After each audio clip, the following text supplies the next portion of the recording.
बाबा जी की प्यारी साध संगत जी, सभी को प्यार भरी राधा स्वामी जी। यह साखी उस संगत के लिए बहुत खास है जो संगत जम्मू में और जम्मू के आसपास रहती है। यह साखी सुनने से आपको समझ आ जाएगा कि क्यों गुरु को देवी देवताओं से भी ऊपर का दर्जा दिया गया है। संगत जी, कहा जाता है कि देवी देवता भी गुरु की बात को टाल नहीं सकते। इस साखी में आप सुनेंगे कि कैसे बाबा जी ने जब सत्संग के लिए माता रानी से जमीन ली थी, उस वक्त बाबा जी खुद माता रानी के मंदिर में गए थे।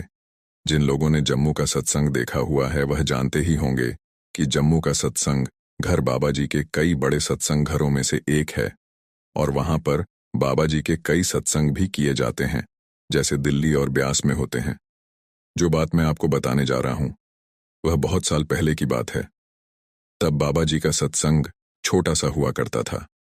संगत जी, जम्मू का सत्संग घर बहुत छोटा होने के कारण डेरा ब्यास द्वारा निर्णय लिया गया कि जम्मू सत्संग घर को और बड़ा किया जाएगा, जिसके लिए जमीन की जरूरत थी।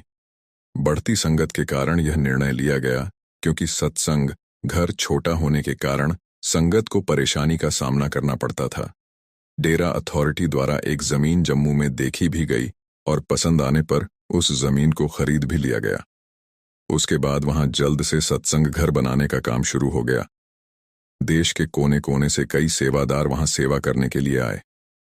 सबको अलग अलग तरह की सेवा दे दी गई। लेकिन जब सत्संग घर बनाया जा रहा था तब थोड़ी सी जमीन की कमी पड़ रही थी, और जब साथ वाली जमीन देखी गई तो वहां माता रानी का मंदिर बना हुआ था। तब डेरे द्वारा निर्णय लिया गया कि माता रानी के मंदिर की ही थोड़ी सी जमीन उनसे ले लेंगे। उस मंदिर में एक पुजारी पिछले 30 से साल से वहां की पूजा और आरती करते आ रहे थे और मंदिर की देखभाल का काम भी वहीं करते थे। अब जब यह निर्णय ले लिया गया कि मंदिर वाली जमीन थोड़ी सी लेकर इस पर निर्माण कार्य किया जाएगा, तो सत्संग घर के सेक्रेटरी साहब उस मंदिर के पुजारी से मिलने के लिए उनके पास चले गए।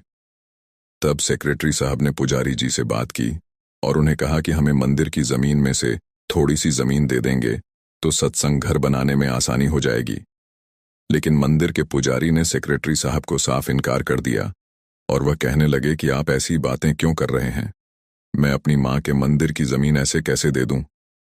तो सेक्रेटरी साहब मंदिर के पुजारी से गुजारिश करने लगे कि हम आपसे पूरी जगह नहीं मांग रहे, सिर्फ थोड़ी सी जगह दे दीजिए। लेकिन सेक्रेटरी साहब के विनम्रता के साथ प्रार्थना करने पर भी मंदिर के पुजारी ने उन्हें साफ मना कर दिया। मंदिर के पुजारी ने कहा कि मुझे इस मंदिर में रहते हुए करीब 35 साल हो चुके हैं। यहां मेरा पूरा जीवन बीता है और आप मुझसे मेरा जीवन मांग रहे हैं। मैं आपको इस मंदिर की जमीन में से 1 इंच जितनी जमीन भी नहीं दे पाऊंगा। संगत जी, सेक्रेटरी साहब ने बहुत बार प्यार से पुजारी जी को समझाने की कोशिश की, लेकिन वह थे कि मानने को तैयार ही नहीं थे। मजबूरन सेक्रेटरी साहब को यह सारी बात बाबा जी तक पहुंचानी पड़ी। पुजारी जी अपनी जमीन में से थोड़ा सा भी हिस्सा देने को तैयार नहीं है। तब बाबा जी ने उन्हें कहा कि कोई बात नहीं, मैं खुद जाता हूं और उनसे बात करूंगा। कुछ दिन के बाद ही बाबा जी जम्मू आए और वह माता रानी के मंदिर में उन पुजारी जी से मिलने के लिए गए। बाबा जी ने फिर से पुजारी जी से वही बात की जो सेक्रेटरी साहब करके आए थे। बाबा जी ने कहा कि हमें इस जमीन में से थोड़ी सी जमीन दे दीजिए ताकि हम सत्संग घर ठीक से बना पाएं। पुजारी जी नहीं जानते थे कि उनके सामने कौन खड़ा है। उन्हें जरा भी भनक नहीं थी कि उनके सामने एक पूर्ण संत खड़े हैं। पुजारी जी ने बाबा जी को भी साफ मना कर दिया। पुजारी जी ने बाबा जी से फिर से वही बात कही कि मैं 35 सालों से यहां सेवा कर रहा हूं। मेरा सारा जीवन ही मां की सेवा करते हुए बीता है।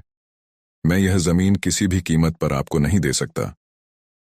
पुजारी जी की सारी बात सुनने के बाद बाबा जी ने उनसे कहा कि अगर माता रानी ने खुद यह जमीन देने की इजाजत दे दी तो आप जमीन दे देना, नहीं तो मैं भी आप पर जोर नहीं डालूंगा।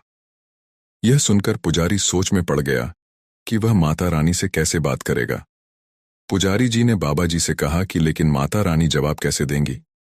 तब बाबा जी ने उन्हें कहा कि आप इतने सालों से यहां पर माता रानी की सेवा कर रहे हैं, क्या आपने कभी माता रानी से कुछ पूछने या कहने की कोशिश नहीं की।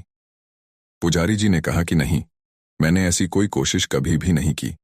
मैं तो बस यहां माता रानी की पूजा करता हूं, मंदिर का ध्यान रखता हूं और उनके आगे सर झुकाकर अपनी प्रार्थना कर लेता हूँ। और जितने भी भक्त यहाँ पर पूजा करने के लिए आते हैं वह सभी इसी तरीके से पूजा करते हैं। कोई भी माता रानी से कुछ बात करने की कोशिश नहीं कर रहा होता। तब बाबा जी ने उन्हें कहा कि अगर आप माता रानी से कोई बात नहीं करेंगे तो वह आपको जवाब कैसे देंगी। यह सब सुनकर पंडित जी हैरान रह गए और वह कहने लगे कि मैंने अपना सारा जीवन इस मंदिर में बिता दिया, लेकिन कभी भी मेरे दिमाग में यह बात नहीं आई कि मुझे माता रानी से कुछ पूछना चाहिए या उनसे कोई बात करनी चाहिए। तब बाबा जी ने कहा कि आप इतने सालों से यहाँ पर सेवा कर रहे हैं, ये तो माता रानी भी देख रही हैं, इसलिए आपने तब उनसे बात नहीं की, तो आप आज उनसे जरूर बात करना। जब आप आज आरती करोगे तो माता रानी से पूछिएगा क्या जमीन का हिस्सा दें या ना दें। बाबा जी ने कहा कि मंदिर माता रानी का है तो मर्जी भी उन्हीं की होनी चाहिए। उन्होंने आरती के वक्त आपको हाँ कह दिया तो आप भी जमीन दे दीजिएगा, अगर उन्होंने मना कर दिया तो मत दीजिएगा। बाबा जी तो मंदिर से चले गए, लेकिन पुजारी सोच में पड़ गया और उसने निश्चित किया कि वह आज माता रानी से जरूर बात करेगा। शाम की आरती के बाद जब सारे भक्त पूजा करके मंदिर से चले गए तब पुजारी जी हाथ जोड़कर माता रानी के आगे बैठ गए और पूछने लगे कि माँ, एक गुरुजी आए थे, वह आपके मंदिर की जमीन में से थोड़ा सा हिस्सा मांग रहे थे, तो क्या वह जगह मैं उन्हें दे दूं? माँ, अगर आप इजाजत देंगी तभी जमीन का हिस्सा दिया जाएगा, वरना नहीं। अब पुजारी जी के आगे वह चमत्कार होने वाला था जो उन्होंने अपने 35 साल की सेवा में कभी नहीं देखा। वह माता रानी से सवाल पूछकर उनके सामने ही ध्यान पर बैठ गए। तब माता रानी ने उन्हें उनके ध्यान में दर्शन दिए और कहा कि बेटा, वह जितनी भी जमीन मांग रहे हैं बिना कुछ सोचे उन्हें दे दो। वह एक पूर्ण संत है, इससे तुम्हारा भी छुटकारा होगा और मेरा भी छुटकारा हो जाएगा। ऐसा कहकर माता रानी पंडित जी के ध्यान से चली गई और ऐसा अनुभव पंडित जी को इतने सालों की सेवा में पहली बार हुआ था। इस नज़ारे को देखकर वह हैरान रह गए। आज बाबा जी के कदम उस मंदिर में क्या पड़े कि पंडित जी को उनकी 35 साल की तपस्या का फल मिल गया। पुजारी उसी वक्त दौड़ता हुआ सत्संग घर की तरफ गया और जाते ही बाबा जी के पैरों में गिर गया और कहने लगा कि आपको जितनी जमीन चाहिए आप ले लो। उसके बाद सत्संग घर को पूरा बनाने के लिए जो थोड़ा सा जमीन का टुकड़ा चाहिए था ले लिया गया और सत्संग घर का काम शुरू हो गया।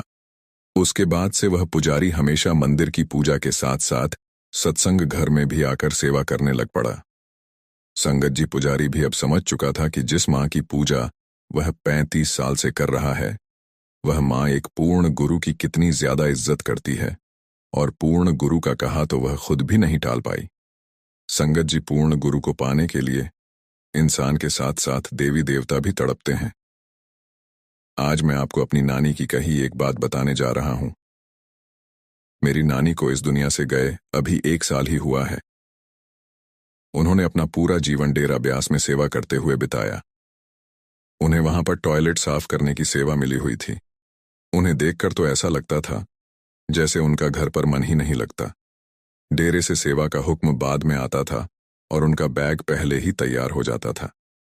जब मैं छोटा थी तब बचपना होने के कारण मेरा ज्यादा ध्यान बाबा जी की तरफ नहीं था।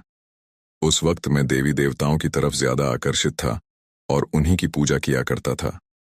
तब मेरी नानी ने मुझे एक बार बिठाकर समझाया था कि बेटा, माता रानी तो खुद बाबा जी से पूछे बिना कोई काम नहीं करती। सभी देवी देवता खुद उस पूर्ण गुरु के आगे अरदास करते रहते हैं कि उन्हें भी यह मनुष्य का चोला मिले और वह भी इस देवी देवता की जूनी से मुक्त होकर सचखंड जा पाएं। मुझे अपनी नानी की यह बात मानने में काफी वक्त तो लग गया, लेकिन उनकी यह बात मेरे दिमाग में आज तक छपी हुई है। सिर्फ मनुष्य योनि को ही मुक्ति का एकमात्र दरवाजा कहा गया है। साध संगत जी, कर्म का रास्ता बहुत अजीब होता है। इसे आप जितना समझते जाते हैं यह आपको उतना ही आश्चर्यचकित करता है। ये लोगों को मिलाता है और उन्हें दूर भी कर देता है। कर्म के कारण ही कोई व्यक्ति कमजोर हो जाता है तो कोई व्यक्ति शक्तिशाली। कर्म ही किसी को गरीब तो किसी को अमीर बनाता है। इस संसार में जो भी संघर्ष हो रहा है, जो भी मनमुटाव है, परिवार में जो कलह है, अपने आसपास लोगों के मन में जो बैर है, किसी के साथ कुछ लेन देन है, वो सब हमारे ही कर्म बंधन के कारण है। कर्म आपकी तार्किक और बौद्धिक क्षमता से बहुत परे की चीज है। जब आप इस कर्म को समझने लगेंगे तो आप घटनाओं और लोगों के साथ बंधना बंद कर देते हैं और आपकी स्व की यात्रा अर्थात अपने अंदर की यात्रा आरंभ हो जाती है। साध संगत जी, हमारे जीवन में अच्छी और बुरी बातें कर्म के कारण ही घटित होती हैं। जब समय अच्छा होता है तो दुश्मन भी दोस्त जैसा व्यवहार करने लगते हैं और जब समय खराब होता है तो दोस्त भी दुश्मन जैसे लगने लगते हैं। जिन लोगों के लिए आपने बहुत कुछ किया होता है वो भी आपके दुश्मन बन जाते हैं और वहीं आपके जीवन में कुछ लोग ऐसे भी आ जाते हैं जो आपके मददगार बनते हैं जिनके लिए आपने कभी कुछ नहीं किया होता। इन सब में समय और कर्म की भूमिका सबसे महत्वपूर्ण होती है। साध संगत जी, बहुत पुराने समय की बात है। एक गांव में एक ब्राह्मण रहता था। वो बहुत ही गरीब था। उस ब्राह्मण का नाम था गंगाराम और वो भगवान शिव का बड़ा ही परम भक्त था। ब्राह्मण के पास पुरोहिती के अतिरिक्त और कोई कार्य नहीं था। बस उसी काम से वो किसी तरह अपने घर का गुजारा चलाता था। लेकिन ब्राह्मण की पत्नी इस काम से संतुष्ट नहीं थी। वो ब्राह्मण से बार बार कहती कि शहर जाकर कोई और काम करो। आखिर इस तरह से यदि तुम्हारा काम चलेगा तो परिवार जो दिनों दिन बढ़ रहा है, इस पंडिताई के सहारे काम कैसे चल सकता है? इसके लिए तुम्हें अतिरिक्त कमाना पड़ेगा, इससे काम नहीं चल पाएगा। पहले तो गंगाराम उसकी बात को टालता रहा, परंतु रोज रोज की चिकचिक से वो तंग आ चुका था। एक दिन उसने फैसला किया कि वो बाहर जाएगा। उसने ब्राह्मणी से कहा कि उसके जाने की तैयारी कर दे, अगले दिन मैं सुबह ही रवाना हो जाऊंगा।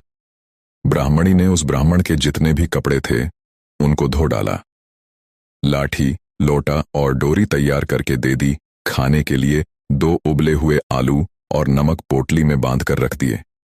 जब सुबह हुई तो गंगाराम ने अपना सामान और खाना लेकर ब्राह्मणी से विदा ली। अब उसको जाना था, लेकिन कहाँ जाना था ये निश्चित नहीं था। फिर भी शहर जाने की उसने राह पकड़ ली। जो रास्ता बाहर जाता था उसी पर चल पड़ा। रास्ता कच्चा था, जंगल से होकर जाता था। पैदल चलते चलते उसे दोपहर हो गई। सोचा कि कहीं पानी मिल जाएगा तो स्नान कर लूंगा और वहीं भोजन कर लूंगा। और थोड़ी ही देर में उसे एक स्वच्छ जल से भरा हुआ सरोवर भी मिल गया। गंगाराम ने सोचा कि अब यहीं विश्राम कर लिया जाए और उसने वहीं एक पेड़ के नीचे अपना डेरा डाल लिया। नहा धोकर पेड़ के नीचे वो लेटा ही था कि ज्यादा थका होने के कारण उसे गहरी नींद आ गई। संयोग से भगवान भोलेनाथ और माता पार्वती उधर से होकर के गुजर रहे थे तो माता की नजर उस सोते हुए ब्राह्मण पर पड़ गई। उस ब्राह्मण की दयनीय स्थिति को देखकर मां पार्वती का दिल द्रवित हो गया और माता ने भगवान शिव से कहा कि हे भोलेनाथ, आप तो बड़े दयालु हैं, सबके दुख दूर करते हैं और सबको सुख प्रदान करते हैं। इस गरीब ब्राह्मण का भी कुछ उद्धार कर दीजिए। फिर ये आपका भक्त भी है, हर समय आपका नाम लेता है। भगवान शिव कहने लगे कि हे देवी, आप बड़ी कोमल हृदय की हो, इसीलिए हर किसी की मदद को हमेशा तैयार रहती हो। भगवान भोलेनाथ ने कहा कि जाने दो, ये सब इंसान के कर्मों का फल है। जो व्यक्ति जैसा कर्म करता है उसे वैसा ही फल भोगना पड़ता है। माता पार्वती ने कहा कि नहीं स्वामी, इस पर आपको दया करनी ही होगी और मैं आपसे कुछ नहीं मांगूंगी। माता पार्वती की जिद के कारण भगवान भोलेनाथ सोए हुए उस ब्राह्मण के पास पहुंचे। उन्होंने उसकी खाने की पोटली को खोलकर देखा तो उसमें 2 उबले आलू रखे थे। भगवान भोलेनाथ ने उन 2 आलू की जगह पोटली में 2 लड्डू रख दिए और वो वहां से चले गए। माता पार्वती से कहा कि अब इसका प्रबंध हमने कर दिया है, चलिए। ब्राह्मण सोते रहने के कारण इस घटना से पूरी तरह से अनजान था। उसे कुछ भी पता नहीं था कि क्या हुआ। जब उस ब्राह्मण की आंख खुली तो तीसरा पहर चल रहा था। उसे भूख लगी तो उसने खाने की पोटली उठाई और जब पोटली को खोला तो देखा कि उस पोटली में 2 ताजे लड्डू रखे हुए हैं। उन लड्डुओं को देखकर ब्राह्मण की भूख और बढ़ गई।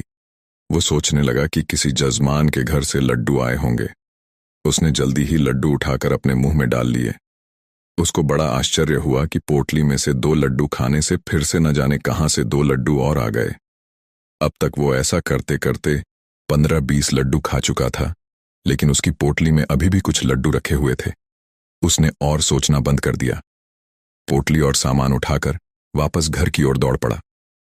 रात का पहला पहर खत्म होने से पहले ही वो घर की चौखट पर था।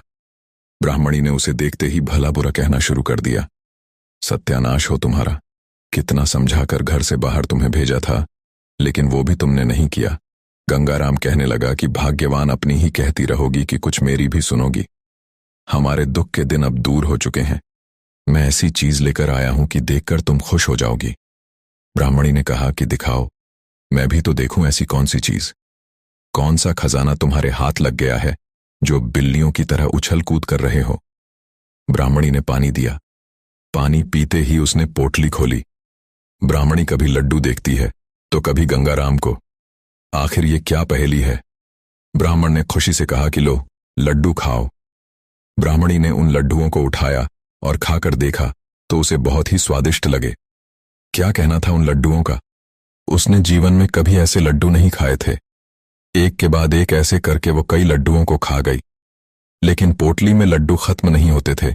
बच्चों ने भी खूब डटकर लड्डू खाए, लेकिन लड्डू कम होने का नाम ही नहीं ले रहे थे। गंगाराम ने जंगल की सारी घटना के बारे में अपनी पत्नी को बता दिया। ब्राह्मणी ने उसे बताया कि उसने तो पोटली में 2 उबले आलू रखे थे, तो ये लड्डू कैसे आ गए।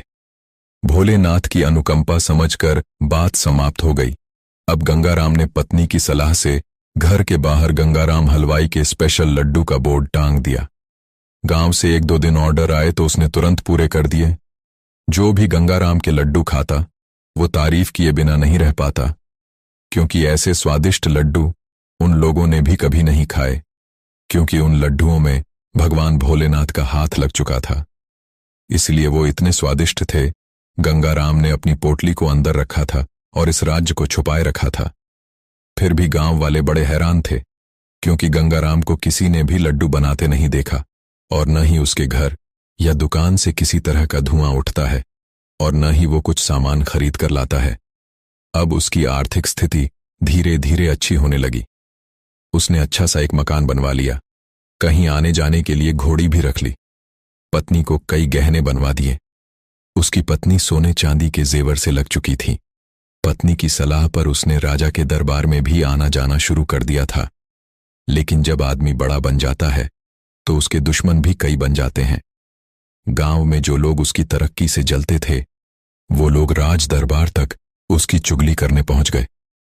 किसी दुश्मन ने उसकी पोटली वाले राज को जान लिया था, और ये बात राजा के कानों तक भी पहुंच चुकी थी। राजा को बताया गया कि ऐसी अनमोल चीज तो राजा के पास होनी चाहिए।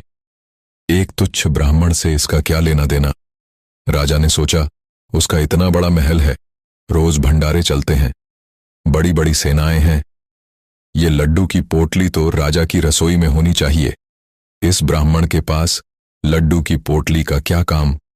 राजा ने तुरंत अपने सिपाहियों को भेजकर उस ब्राह्मण को दरबार में बुला लिया, और जब वो दरबार में उपस्थित हुआ तो राजा ने उससे उसकी पोटली की मांग की। गंगाराम ने पहले तो काफी नानुकर की, लेकिन राजा की आज्ञा का उल्लंघन करना उसके बस से बाहर था। एक असहाय ब्राह्मण के बस में ये नहीं था कि वो राज आज्ञा को टाल सके। मन को मारकर उस ब्राह्मण ने अपनी पोटली राजा के हवाले कर दी। उसे पता था कि पोटली नहीं दी तो राजा बल का प्रयोग करेगा और जबरदस्ती उसकी पोटली छीन लेगा। गंगाराम और कोई काम करने के लायक तो था नहीं। जो थोड़ी बहुत जमा पूंजी थी वो भी खर्च हो गई, क्योंकि अब उसकी पत्नी और बच्चों की जीवन शैली भी खर्चीली हो चुकी थी। उसे अपनी पत्नी की सलाह पर राजा से मित्रता करने का पछतावा और अपनी मूर्खता का बोध हो रहा था। उसकी पत्नी भी बहुत दुखी रहने लगी थी। उसके विरोधी अब चटकारे लेकर उसकी बेइज्जती करने से कभी नहीं चूकते थे और तरह तरह की बातें बनाते थे। उसकी पत्नी ने फिर दोबारा उसी स्थान पर जाकर भोलेनाथ की कृपा का आशीर्वाद लेने को ब्राह्मण से कहा। कई बार जब उस ब्राह्मणी ने कहा तो ब्राह्मण मान गया। यथापूर्व तैयारी उस ब्राह्मणी ने ब्राह्मण के जाने की कर दी। वो ब्राह्मण सुबह होते ही अपनी यात्रा पर निकल पड़ा। दोपहर होते होते उसी सरोवर के किनारे वो ब्राह्मण पहुंच गया, जहां आज के करीब 3 साल पहले उसे भोलेनाथ का वरदान प्राप्त हुआ था।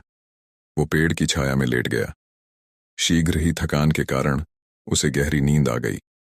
इसे सुखद संयोग ही कहेंगे कि पहले की ही तरह भगवान शिव और माता पार्वती वहां से निकले। माता पार्वती की नजर जब उस ब्राह्मण पर पड़ी तो उन्हें कुछ याद आया। माता ने तुरंत भगवान से कहा कि हे भोलेनाथ, आपको याद होगा कि हम आज से 3 साल पहले यहां से गुजरे थे और ये वही ब्राह्मण है जिसकी आपने मदद की थी, परंतु इसकी हालत तो वैसी की वैसी है। इसका तो कोई परिवर्तन नहीं हुआ। ऐसा क्यों? भोलेनाथ महादेव तो इसका हाल जानते थे। उनको मालूम था कि गंगाराम की पोटली कहाँ चली गई।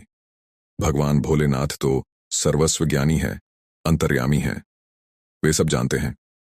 माता पार्वती ने कहा कि प्रभु इसकी कुछ मदद कीजिए। भगवान भोलेनाथ ने अब उसकी पोटली में 2 लड्डू न रखकर वहां पर 2 ईंटें रख दीं और पोटली को बंद कर दिया। माता पार्वती ने कुछ पूछा तो नहीं, लेकिन भोलेनाथ के इस काम से वो हैरान जरूर थी। वो इस बात को समझती थी कि भोलेनाथ के हर कार्य में भलाई जरूर छुपी होती है। कुछ देर के बाद गंगाराम की आंख खुली। उसने शीघ्र ही सरोवर में स्नान किया और भोलेनाथ का नाम लेते हुए उसने अपनी पोटली को खोला। पोटली के खुलते ही एक ईंट तेजी से निकली और गंगाधर के माथे पर जोर से लगी। उसकी आंखों के आगे तारे नाचने लगे और वो अचेत होकर वहीं पर गिर पड़ा। लगभग आधे घंटे के बाद जब उसे होश आया तो वो आश्चर्यचकित हो गया कि ये क्या था। उसका माथा सूज गया और आंखें नीली पड़ गईं। उसको मन ही मन भोलेनाथ की इस कृपा पर हंसी भी आई और क्रोध भी आ रहा था। वो सोचने और समझने की अवस्था में नहीं था। उसने देखा कि पोटली में अभी भी 2 ईंटें थीं। एक ईंट जो उसे लगी थी वो बाहर पड़ी थी और 2 ईंटें पोटली में थीं। उसको उसमें भी भोलेनाथ की कृपा नजर आ रही थी। उसने ईंटों को समेट लिया और सारे सामान को बटोरकर अपने घर की राह पकड़ ली। आधी रात को ही गंगाराम अपने घर पहुंच गया। गंगाराम की पत्नी उसका इंतजार कर रही थी। उस ब्राह्मण की ऐसी हालत देखकर ब्राह्मणी को सदमा लग गया। वो बहुत दुखी हो गई। ब्राह्मणी को यह शंका थी कि वो खाली हाथ लौटा है। गंगाराम ने भी पोटली के बारे में कुछ नहीं कहा। हाथ मुंह धोकर भोजन किया और सो गया। उधर उस ब्राह्मणी को पोटली देखे बिना चैन नहीं मिल रहा था। वो दबे पांव उठी और धीरे से उसने पोटली को खोला। पोटली के खुलते ही एक ईंट उसके माथे पर जाकर लगी। ईंट के लगने पर ब्राह्मण की पत्नी की चीख निकल गई। उसने पोटली को झट से बंद किया और हाय राम कहते हुए पीछे हट गई। काफी देर के बाद जब उसको होश आया तो वो भी कराहते हुए कुछ देर बाद सो गई। जब सुबह हुई दोनों उठे। एक दूसरे को देखा तो पूरी कहानी उन दोनों को समझ में आ चुकी थी। न किसी ने कुछ पूछा, न किसी ने कुछ बताया। अब कुछ स्वस्थ होने पर गंगाराम ने अपने दिमाग के घोड़े दौड़ाए कि भोलेनाथ की इस कृपा का क्या उद्देश्य होगा। वो सोचने लगा कि भोलेनाथ ने इस बार 2 लड्डू न देकर 2 ईंट क्यों दी। वो पोटली को गांव के बाहर सुनसान जगह पर ले गया। उसने भोलेनाथ का नाम लेकर पोटली का मुंह अपने से दूसरी ओर खोल दिया। वो आश्चर्यचकित था कि इस पोटली में से लगातार ईंटें तेजी से उल्टी दिशा में निकल रही थीं। उसने धीरे से पोटली का मुंह बंद कर दिया। पोटली में अभी भी 2 ईंट थीं। अब उसे भोलेनाथ की कृपा का एहसास हो चुका था और इस लीला का उद्देश्य भी उस ब्राह्मण की समझ में आ चुका था, जो था युद्ध। हाँ, राजा से युद्ध करके अपनी पोटली को वापस लेना, यही भगवान भोलेनाथ की मंशा थी। गंगाराम चुपके से पोटली लेकर के अपने घर को वापस आ गया। उसने राजा के पास एक संदेश भेजा कि राजा लड्डू वाली पोटली को वापस लौटा दें और आधा राज्य भी दे दे, अन्यथा उससे युद्ध करें। राजा को उस ब्राह्मण का यह संदेश बड़ा अटपटा और बकवास लगा। उसने 100 सिपाहियों को उसे पकड़ लाने के लिए आदेश दे दिया। सिपाही बड़े जोश के साथ उसके घर की ओर आए और गंगाराम को बाहर निकलने के लिए ललकारने लगे। गंगाराम तो पहले से तैयार बैठा था। उसने अपनी पोटली को घर के ऊपर सेट करके रख दिया था। उसने पहले तो सिपाहियों को वापस लौटने की सलाह दी, लेकिन वो नहीं माने। तब वो फौजदारी पर आ गया और उस ब्राह्मण ने अपनी पोटली का मुंह उनकी ओर खोल दिया। अब क्या था? ईंट पर ईंट बरसने लगी। सिपाही लहूलुहान हो चुके थे और दुम दबाकर पीछे भागे। लगभग 300-400 मीटर तक ईंटें उन पर पड़ती रहीं। वो भागकर राजा के पास पहुंचे और सारी कहानी राजा को सुनाई। ऐसी एक तरफा लड़ाई उन्होंने न तो कभी देखी थी, न कभी सुनी थी। राजा ने अपनी पूरी सेना अपने सेनापति के साथ भेज दी। सैनिक उस ब्राह्मण को पकड़ने के लिए गांव की ओर चले। उस ब्राह्मण ने गांव के बाहर अपना मोर्चा तैयार रखा था। एक ऊंचे टीले पर जो गांव के बाहर था, उस पर अपनी मचान को बना रखा था और वो मचान पर पोटली लेकर चढ़ गया। जैसे ही सैनिक उसकी जगह पर आए, उसने पोटली का मुंह उनकी ओर खोल दिया। अब सैनिकों के पास इस तरह के अस्त्र से लड़ने का कोई हथियार नहीं था। ईंटों की लगातार बारिश हो रही थी, तीर और भाले उसके सामने सब कुछ फेल हो रहे थे। भयंकर चीख पुकार मची थी। सैनिक त्राहिमाम त्राहिमाम करते हुए पीछे की तरफ भाग रहे थे। अब ये खबर राजा के पास पहुंची। ये विचित्र खबर जब राजा ने सुनी तो राजा ने तुरंत एक बैठक बुलाई और विचार विमर्श किया कि अब इस ब्राह्मण से कैसे निपटा जाए। इस पर चर्चा हुई। उसके कई वरिष्ठ मंत्री संधि करने के पक्ष में थे। उनको पता था कि राजा ने उस ब्राह्मण की पोटली को बलपूर्वक छीन लिया है और ब्राह्मण के साथ कोई दैवीय शक्ति उसका साथ दे रही है। इसीलिए विवश होकर राजा ने अपना संधिदूत ब्राह्मण के पास भेज दिया। ब्राह्मण ने अपनी दोनों शर्तों को फिर से दोहराया कि अगर मेरी ये दोनों शर्तें राजा को मंजूर हैं, तभी वो संधि के लिए तैयार हो सकता है। राजा ने उसको आधा राज्य देने की घोषणा कर दी थी और उसकी पोटली सम्मान सहित उसको लौटाने की भी घोषणा कर दी थी। वो ब्राह्मण अब महाराज बन चुका था। ये सब भोलेनाथ की कृपा से ही हुआ था। ब्राह्मण ने जनता के हित में कार्य करना शुरू कर दिया और सुख शांति से वो अपने राज्य का संचालन करने लगा। उसका उद्देश्य अच्छा था, इसीलिए ईश्वर ने उसकी मदद की, और राजा उद्देश्य गलत था। उस राजा के पास तो बहुत सा धन था, लेकिन जब उसने ब्राह्मण से पोटली को छीना, तभी भगवान उससे रुष्ट हो गए और उसे उसके बुरे कर्मों की सजा मिली। ब्राह्मण की नीयत अच्छी थी, उसके कर्म अच्छे थे, इसलिए भगवान ने ब्राह्मण का साथ दिया। दोस्तों, कर्मा अपना हिसाब किस तरह से लेगा कोई नहीं जानता, लेकिन कर्मों का हिसाब होता जरूर है। एक गांव में एक किसान रहता था। उसके परिवार में उसकी पत्नी और एक लड़का था। कुछ सालों के बाद उसकी पत्नी की मृत्यु हो गई। उस समय लड़के की उम्र 10 साल थी। किसान ने दूसरी शादी कर ली। उस दूसरी पत्नी से भी किसान को एक पुत्र हुआ। किसान की दूसरी पत्नी की भी कुछ समय के बाद मृत्यु हो गई। किसान का बड़ा बेटा जो पहली पत्नी से हुआ था, जब शादी के योग्य हुआ तो किसान ने बड़े बेटे की शादी कर दी और फिर किसान की भी। कुछ समय के बाद मृत्यु हो गई। किसान का छोटा बेटा जो दूसरी पत्नी से हुआ था और बड़ा बेटा जो पहली पत्नी से हुआ था, दोनों साथ साथ ही रहते थे। कुछ समय के बाद किसान के छोटे बेटे की तबीयत खराब रहने लगी। बड़े भाई ने कुछ आसपास के वैद्य से उसका इलाज करवाया, पर कोई राहत नहीं मिली। छोटे भाई की दिन प्रतिदिन तबीयत बिगड़ती ही जा रही थी और दवाई में उसका खर्चा भी बहुत हो रहा था। एक दिन बड़े भाई ने अपनी पत्नी से सलाह की कि यदि ये छोटा भाई मर जाए तो हमें इसके इलाज के लिए पैसा खर्च नहीं करना पड़ेगा और जायदाद में आधा हिस्सा भी नहीं देना पड़ेगा। तब उसकी पत्नी ने कहा, क्यों ना किसी वैद्य से बात करके इसे जहर दे दिया जाए। किसी को पता भी नहीं चलेगा और कोई रिश्तेदार शक भी नहीं करेगा। वो लोग सोचेंगे कि ये तो बीमार ही था और बीमारी से ही इसकी मृत्यु हो गई। बड़े भाई ने ऐसा ही किया। एक वैद्य से बात की कि आप अपनी फीस बताओ और ऐसा करना कि मेरे छोटे भाई को दवा के बहाने जहर दे देना। वैद्य ने लालच में आकर बात मान ली और लड़के को जहर दे दिया। लड़के की मृत्यु हो गई। उसके भाई और भाभी ने बहुत खुशी मनाई कि रास्ते का कांटा निकल गया। अब सारी संपत्ति, सारी जमीन अपनी हो गई। उसका अंतिम संस्कार कर दिया गया। कुछ महीनों के बाद उनके घर में एक लड़का हुआ। पति और पत्नी ने खूब खुशी मनाई।